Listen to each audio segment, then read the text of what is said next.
बड़ी खबर आ रही है जयपुर से। आपको बता दें कि आज भाजपा प्रदेश अध्यक्ष सतीश पूनिया भी जोधपुर दौरे पर रहेंगे। सर्किट हाउस में कार्यकर्ताओं से करेंगे मुलाकात। डांगियावास में किसान चौपाल में भी करेंगे शिरकत।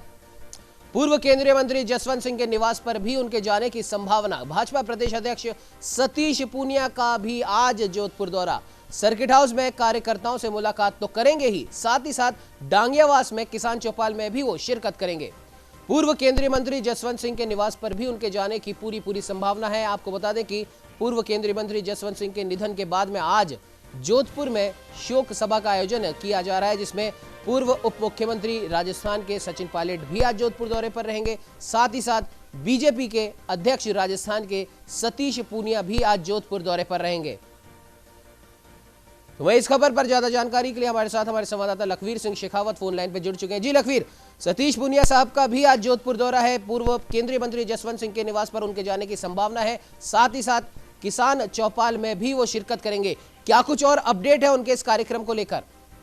देखिए, मैं बता दूं कि प्रदेश अध्यक्ष सतीश पूनिया कल रात को ही जोधपुर पहुंच गए थे और उन्होंने रात्रि प्रवास जोधपुर में किया था। जी, रात्रि विश्राम उनका जोधपुर में हुआ था और अब वो बाड़मेर के लिए निकल गए हैं और पहले केंद्रीय मंत्री जसवंत सिंह जसोल के यहाँ पहुंचकर उन्हें शोक संवेदनाएं व्यक्त करेंगे, उनके परिवार से मिलेंगे और ढांढस बंधाएंगे। जी, उसके बाद के उनके कई कार्यक्रम आज जोधपुर के हैं कि वो सर्किट हाउस में भी रुकेंगे, कार्यकर्ताओं से मिलेंगे। इसके साथ ही एक किसान चौपाल को संबोधित करने का कार्यक्रम भी है। जी, किसानों को ये बताने की कोशिश की जाएगी कि जो कृषि विधेयक पारित हुए हैं, कृषि कानून लाया गया है, वो किसानों के हित में है।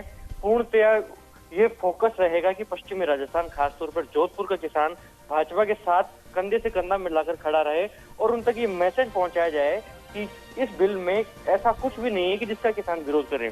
ये बिल किसान हितैषी है और किसान हित में लाए गए हैं। तो ये कार्यक्रम है आज सतीश पूनिया का, जिसके लिए वो जोधपुर गए हैं और साफ तौर पर मानवेंद्र सिंह से मिलकर और जो मनमुटाव पिछले दिनों बन गए थे उसको कहीं ना कहीं दूर करने की कोशिश की जा सकती है, क्योंकि राजनीतिक गलियारों में इस बात की चर्चाएं बहुत तेज होने लगी हैं जसवंत सिंह जसोल जी के देहांत के बाद कि अब बहुत जल्द ही मानवेंद्र सिंह की भाजपा में वापसी हो सकती है।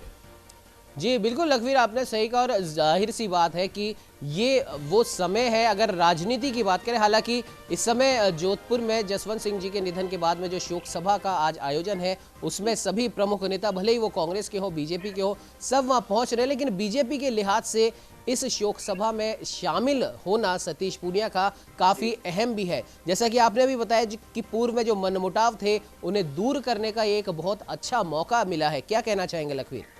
देखिए उमंग, मानवेंद्र सिंह जसोल वसुंधरा राजे के धुर विरोधी माने जाते हैं। मानवेंद्र सिंह जसोल और वसुंधरा राजे के अच्छे रिश्ते नहीं रहे हैं और जब 2014 में जसवंत सिंह जसोल की टिकट काटी गई थी बाड़मेर जैसलमेर संसदीय क्षेत्र से, तब से लेकर आज तक वसुंधरा राजे से मानवेंद्र सिंह जसोल के रिश्ते ठीक नहीं रहे हैं। हालांकि 2018 का जब विधानसभा चुनाव हुआ तो कांग्रेस पार्टी में मानवेंद्र सिंह शामिल हो गए थे और झालरा पाटन, जो वसुंधरा राजे का गढ़ माना जाता है, लगातार वहां से वो जीतती आई हैं। वहां से उन्होंने उनके सामने चुनाव लड़ा था, लेकिन हालांकि वो बात अलग है, मानवेंद्र सिंह चुनाव हार गए थे।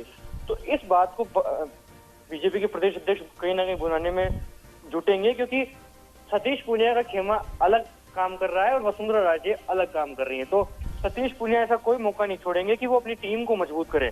और इस लिहाज से ही देखा जाए तो मानवेंद्र सिंह जसोल की अगर एंट्री भाजपा में वापस से होती है तो बीजेपी को कहीं ना कहीं मजबूती प्रदान हो सकती है, क्योंकि पश्चिमी राजस्थान में जसोल परिवार का एक बहुत बड़ा वर्चस्व माना जाता है और पश्चिमी राजस्थान में न केवल राजपूत वोट बैंक बल्कि जाट वोट बैंक, मुस्लिम वोट बैंक में भी जसोल परिवार का एक विशेष महत्व है।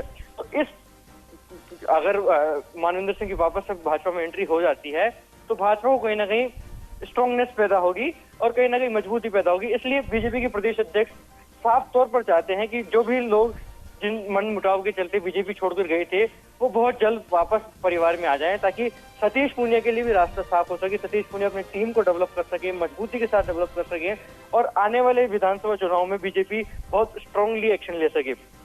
वहीं अगर शोक सभा की बात की जाए तो आज शोक सभा में न केवल बीजेपी के नेता बल्कि कांग्रेस के नेता भी रहेंगे और ये संयोग है कि पूर्व मुख्यमंत्री सचिन पायलट और सतीश पूनिया का जो टाइम रेशियो है वहां पहुंचने का वो लगभग एक जैसा ही है जी। और ऐसा कहने में कहीं अतिशयोक्ति नहीं होगी कि दोनों नेता एक साथ बैठ भी सकते हैं और अगर दोनों नेता एक साथ बैठे तो उसके बाद राजनीतिक गलियारों में चर्चाएं भी होगी, क्योंकि जब सतीश पूनिया प्रदेश अध्यक्ष बने थे उसके कुछ समय बाद ही लंदन में राजस्थान एसोसिएशन ने एक प्रवासी राजस्थानियों का सम्मेलन बुलाया था, जिसमें राजस्थान से पूर्व उप मुख्यमंत्री सचिन पायलट को आमंत्रित किया गया था, तो बीजेपी से प्रदेश अध्यक्ष सतीश पूनिया को आमंत्रित किया गया था।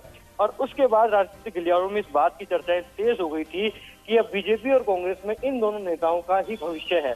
और इन दोनों नेताओं के जब ये राजस्थान में पॉलिटिकल क्राइसिस चला था, तो सतीश पूनिया कहीं ना कहीं सचिन पायलट के डिफेंड में भी और बीजेपी के कई नेता भी उनके डिफेंड में ट्वीट भी करते नजर आए थे। और जैसा कि कल उनके मीडिया सलाहकार सचिन पायलट के मीडिया सलाहकार के खिलाफ जो मुकदमा दर्ज हुआ है, उस पर भी कहीं ना कहीं सतीश पूनिया ने कल प्रतिक्रिया दी थी और साफ तौर पर कहा था कि प्रदेश की अशोक गहलोत सरकार पत्रकारों पर दमन करने का काम कर रही है। तो ऐसे में अगर आज ये दोनों नेता एक साथ वहां बैठेंगे तो जाहिर सी बात है कुछ ना कुछ ऐसा अपडेट बिल्कुल देखने को मिलेगा अगर एक साथ बैठते हैं, तो जो राजस्थान की सियासत में चर्चा का विषय बन सकता है। बिल्कुल बिल्कुल लखवीर, आपने सही कहा, इन दोनों नेताओं का एक साथ बैठना कहीं ना कहीं राजस्थान की आने वाली राजनीति में जरूर कुछ ना कुछ नया घटनाक्रम क्रिएट कर सकता है। हालांकि अभी ये कहना अतिशयोक्ति होगी, लेकिन खैर आने वाला समय बताएगा कि अब क्या कुछ राजस्थान की राजनीति में हमें देखने को मिलेगा। फिलहाल इस खबर पर तमाम जानकारी देने के लिए आपका बहुत बहुत धन्यवाद। आपको बता दें कि आज पूर्व केंद्रीय मंत्री जसवंत सिंह के निधन के बाद में शोक सभा का आयोजन जोधपुर में रखा गया है और उसके अंदर न सिर्फ कांग्रेस के बल्कि बीजेपी के भी कई नेता वहां पर पहुंच रहे हैं, उन्हें श्रद्धांजलि देने पहुंच रहे हैं। और एक संयोग ही है, जैसा कि अभी हमारे संवाददाता ने अभी बताया कि पूर्व उप मुख्यमंत्री और पूर्व पीसीसी अध्यक्ष सचिन पायलट भी आज जोधपुर दौरे पर है। जसवंत सिंह जी को श्रद्धांजलि देने वो जाएंगे, साथ ही साथ उनका भी अपने कार्यकर्ताओं से मुलाकात का कार्यक्रम है। सतीश पूनिया जी का भी मुलाकात का कार्यक्रम है।